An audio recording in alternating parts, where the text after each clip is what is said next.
நமக்கான கண்டென்ட் அங்கதான் இருக்கு, நமக்கான ஆயுதம் அங்கதான் இருக்கு, நமக்கான களம் அங்கேதான் இருக்கிறது.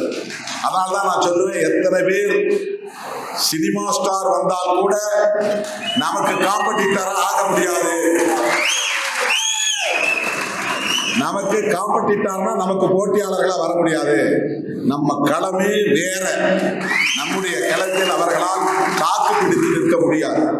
தமிழக வெற்றிக் கழக தலைவர் நடிகர் விஜய் அரசியல் வருகை குறித்து கருத்து தெரிவித்த விசிக தலைவர் திருமாவளவனின் இருவேறு கருத்துக்கள் இணையத்தில் வெளியாகி வைரலாகி வருகிறது. தேர்தல் நேரம் வரும்போது மட்டும் பாத்தீங்கன்னா சினிமா நடிகர்கள் வெளியில வராங்க. அதே போன்று இப்ப பாத்தீங்கன்னா ரஜினியை தொடர்ந்து விஜய் அவர்களும் இப்போ சினிமா பாணியில பாத்தீங்கன்னா தேர்தல் அணுகக்கூடிய அரசியலுக்கு வராருன்னு சொல்லிட்டு பேச்சு போயிட்டு இருக்கு. இதை எப்படி நீங்க பாக்குறீங்க? யாரும் வரலாம், ஜனநாயக நாட்டுல அட்டெண்ட் பண்ணாம நுழையறாங்க. ஜனநாயக நாட்டுல யாரும் அரசியலுக்கு வரலாம், அது ஒன்றும் நம்ம விமர்சிக்க முடியாது.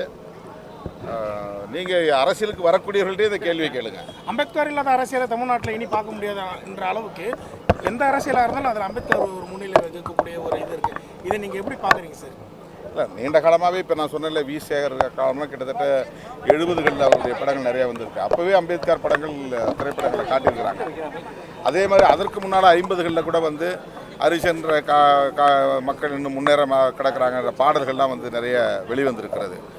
அதே போல் வாழேந்தடா என்ற ஒரு பாடல் ரொம்ப புகழ்பெற்ற பாடல், இன்னும் வந்து பல்லு பறை என்று சொல்லுகிற காலம் இருக்கிறது என்று சொல்லி வருந்துகிற பாடல், இதெல்லாம் அம்பேத்கர் இயக்கங்கள் தோன்றுவதற்கு முன்பே திரைப்படங்களில் வந்திருக்கிறது.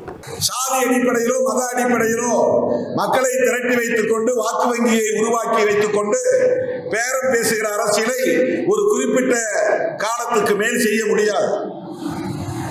அது யார் செய்தாலுமே ஒரு கட்டத்துக்கு மேல அது போய் சேச்சுரேட் ஆகி நின்று போயிடும்.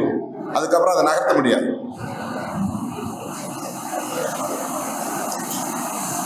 ஆகவே நம்முடைய முதன்மையான பொறுப்பு என்னவென்றால், நம்மை எல்லாம் மனிதர்களாய் தலை நிமிர வைத்து நம்முடைய மகத்தான தலைவர் புரட்சியாளர் அம்பேத்கர் அவர்கள் வகுத்தளித்த அரசமைப்பு சட்டத்தை பாதுகாக்க வேண்டும் என்பதுதான்.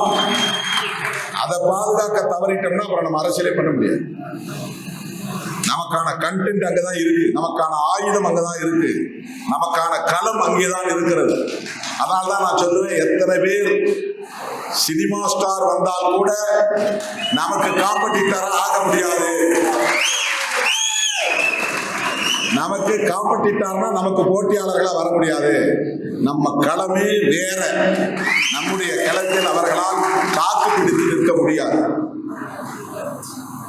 ஒரு உதாரணத்துக்கு நான் சொல்றேன், வேங்கவேல் பிரச்சனை.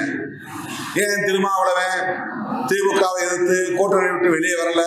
வேங்கவேல் பிரச்சனைக்கு என்ன ஆனார், என்ன செய்தார் அப்படின்னு சில பதர்கள், அரசியல் பதர்கள் கேள்விகளை எழுப்புகிறார்கள். பதர்னா என்னன்னு தெரியுமா? அதுலயும் கண்டென்ட் இருக்காது, அதான் பதர். அதுல ஒண்ணு இருக்காது, அரிசி இருக்காது, அது உண்மை மாதிரி அப்படி காத்துல போயிடும். கண்டென்ட் இருக்காது அதுல.